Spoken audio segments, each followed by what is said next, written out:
அன்பார்ந்த நேயர்களே, குருப்பெயர்ச்சி 2026. குரு பகவான் வருடத்திற்கு ஒரு முறை ஒவ்வொரு ராசிக்கும் பெயர்ச்சியாகி 12 கட்டங்களிலும் 12 வருடங்களில் ராசி கட்டங்களை கடந்து செல்கின்றார். இந்த ஆண்டு குரு பகவான் மே 26, 2026 ஜூன் 2, 2026 ஆக திருக்கணிதம் மற்றும் வாக்கிய பஞ்சாங்கப்படி இந்த 2 தேதிகளில் மிதுன ராசியிலிருந்து கடைசியாகி கடக ராசிக்கு பயிற்சி ஆகின்றார். குரு பகவான் பயிற்சி 6 ராசிக்காரர்களுக்கு மிக நல்ல சிறப்பான பலன்களையும் மற்றும் 6 ராசிக்காரர்களுக்கு சுமாரான மிதமான நன்மைகளையும் செய்யக்கூடியவராக பயிற்சி ஆகின்றார். குரு தனது 3 பார்வைகளை 5, 7 மற்றும் 9ஆம் இடங்களை பார்வையிடுகிறார். இந்த 5, 7 மற்றும் 9ஆம் இடங்களை பார்வையிடுவதன் மூலம் அந்த இடங்களுக்கு அந்த ராசிக்காரர்களுக்கு மிகுந்த நல்ல பலன்களையும் நல்ல யோகங்களையும் நல்ல சிறப்பையும் தரவல்லவராக அமைகின்றார். குரு பகவான் இருக்கும் சாணபலத்தை விட மற்ற தன்னுடைய பார்வை பெறும் 3 இடங்களுக்கு அதிக பலன்களையும் நன்மைகளையும் சிறப்பையும் தரவல்லவர். குரு பார்த்தால் கோடி நன்மை என்று கூறுவார்கள். அதேபோன்று குருவினுடைய பார்வை கிடைத்தால் அந்த இடத்தில் நல்ல ஒரு சுபிட்சமும் சிறப்பும் ஏற்படும். குரு பகவான் ஓராண்டு காலம் ஓர் ராசியில் சஞ்சாரம் செய்து அந்த ஓராண்டு காலத்திற்கு அவர்களுக்கு செய்ய வேண்டிய அவ்வளவு நல்ல காரியங்களையும் நல்ல சிறப்பையும் செய்யக்கூடியவராக அமைகின்றார். குரு பகவான் பயிற்சி என்பது பெரிய ஒரு மாற்றத்தை அனைவருக்கும் உண்டு பண்ணக்கூடிய ஒரு மாற்றமாக அமைகின்றது. பொதுவாக சனி பயிற்சி, குரு பயிற்சி இவை இரண்டுமே மிகவும் சிறப்பாக நாம் அனைவராலும் கவனிக்கப்பட ஒன்றாக அமைகின்றது. அதற்கு காரணம் என்னவென்றால், குரு பகவான் நீண்ட நெடுங்காலம் 1 வருட காலம், 1 மாதம் 2 மாதம் அல்ல, 1 வருட காலம் ஒரே ராசியில் சஞ்சாரம் செய்கின்றார். அதேபோன்று சனி பகவான் 2.5 ஆண்டுகள் ஒரே கட்டத்தில் இருந்து ஆட்சி செய்கின்றார். இதேபோல் ராகு கேது பயிற்சியும் 1.5 ஆண்டு காலம். ஆக இந்த ஜோதிடம் சாதகம் என்று பார்க்கும்போது இது 3 பயிற்சிகளையும் ஜோதிடர்கள் கருத்தில் கொள்வார்கள். ஏனென்றால் இது 3ம் நீண்ட காலம் இருக்கக்கூடியது. 1 வருடம், 7.5 வருடம் மற்றும் 2.5 வருடம். 7.5 வருடம்ங்கிறது நமக்கு 12ஆம் இடம் ஜென்மம் பாதசனி. அதை பற்றி 7.5 சனிக்கு 7.5 வருடம். சாதாரண ஒரு கட்டத்தில் 2.5 வருடம் ஒரு ராசியில்.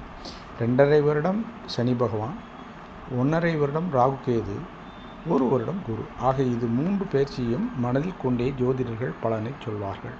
கோச்சார ரீதியாக இதை கணக்கில் எடுத்துக்கொள்வார்கள்.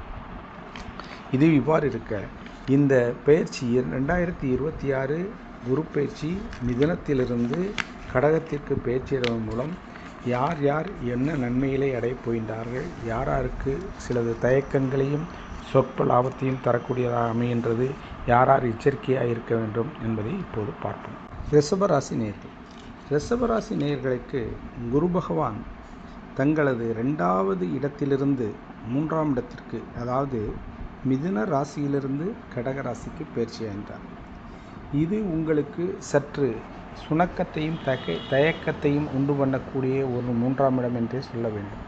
சென்ற ஆண்டு 2ஆம் இடத்தில் இருப்பது ஒரு சிறப்பை தந்திருக்கும். அதே நேரத்தில் அதிலிருந்து சில சுணக்கங்களும் தயக்கங்களும் ஏற்படுத்தக்கூடிய 3ஆம் இடத்திற்கு செல்கின்றார். 3ஆம் இடத்திற்கு செல்வதோடு மட்டுமல்லாமல் அவள் தனது 5ஆம் பார்வையாக உங்களின் 7ஆம் இடமான களத்திர ஸ்தானத்தை, விருச்சிகத்தை பார்வை செய்கின்றார். அது ஒரு சிறப்பு.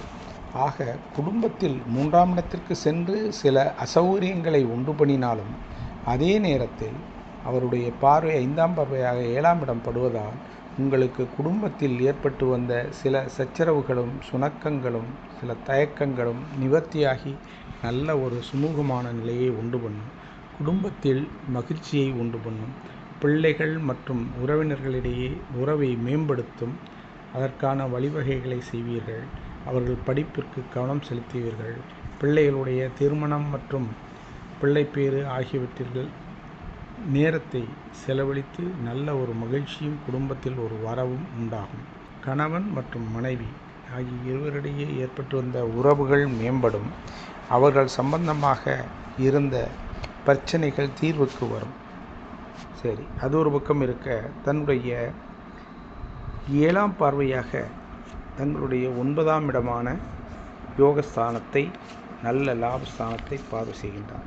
அந்த 9ஆம் இடம் என்பது தங்களுக்கு மகரமாகிய 9ஆம் இடத்தை பார்வையிடுகின்றார். இது ஒரு வகையில் உங்களுக்கு இதுவரையிலும் தொழில் ரீதியாக உங்களுக்கு ஏற்பட்டு வந்த பிரச்சனைகளும் மற்றும் உறவினர்கள், சகோதரர்கள் ஆகியோரிடையே ஏற்பட்டு வந்த தடங்கல்களுக்கும் பிரச்சனைகளுக்கும் தீர்வு காணக்கூடிய ஒரு நல்ல நிலையை உண்டு பண்ணும். தொழிலின் முன்னேற்றத்தை கொடுக்கும். பிள்ளைகளுடைய வெளிநாட்டு பயணம், படிப்பிற்காக மேற்கொள்ளும் பயணம், முயற்சிகள் வெற்றியை அடையும்.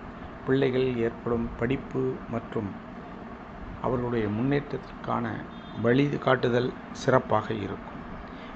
அதே நேரம் குரு பகவான் தங்களுடைய 9வது பார்வையாக தங்களுடைய லாபஸ்தானமான 11ஆம் இடத்தை பார்வையிடுகின்றார். இதுவும் உங்களுக்கு ஒரு சிறப்பான இடமாகும். ஆக உங்களுக்கு இந்த குரு பயிற்சியின் மூலம் பெருத்த யோகமும் பெருத்த லாபமும் தொழில் ரீதியாக நல்ல ஒரு லாபத்தையும் ஏற்படுத்தக்கூடிய ஒரு சிறப்பாக அமைகின்றது. குரு பேர்ந்திருக்கக்கூடிய இடம் 3ஆம் இடமான இடத்திற்கு போனால் கூட அவருடைய பார்வையானது தங்களுடைய 7, 9 மற்றும் 11 ஆகிய நல்ல அற்புதமான இடங்களை பார்வையிடுவதால் உங்கள் குடும்பத்தில் மகிழ்ச்சியும் தெய்வ தரிசனங்களும் மற்றும் சிறப்பையும் உண்டு பண்ணித்தரும். பிள்ளைகள் மூலமாக விவாதங்கள் மற்றும் பிள்ளைப்பேறுகள் மற்றும் பிள்ளை இல்லாதவர்களுக்கு பிள்ளை பேறுதலும், திருமணம் ஆகாதவர்களுக்கு திருமணமும் நடக்கக்கூடிய ஒரு நல்ல காலமாக அமைகின்றது.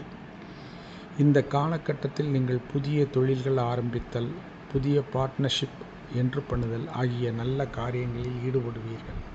தொழிலில் முடக்கமாக இருந்தவை இப்போது உங்களுக்கு ஒரு பிரிவையும் விளக்கத்தையும் தரும்.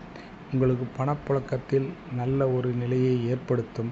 அதற்கான முயற்சிகளை செய்வீர்கள். அதற்கான ஏற்பாடுகளுக்கு தாங்கள் உண்டு பண்ணிக்கொள்வீர்கள். ஆக ஒரு சிறப்பான இடங்களை பார்வையிடுவதால் தங்களுக்கு இது இந்த குருப்பெயர்ச்சி சிறப்பான நல்லது அதிகம் செய்யக்கூடிய ஒரு ராசியில் நீங்கள் வந்து விடுகின்றீர்கள்.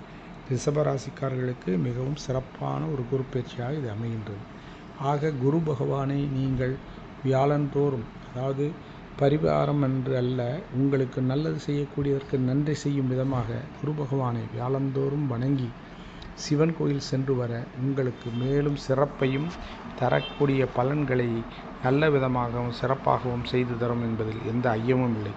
வாழ்க வளமுடன். வணக்கம். நன்றி.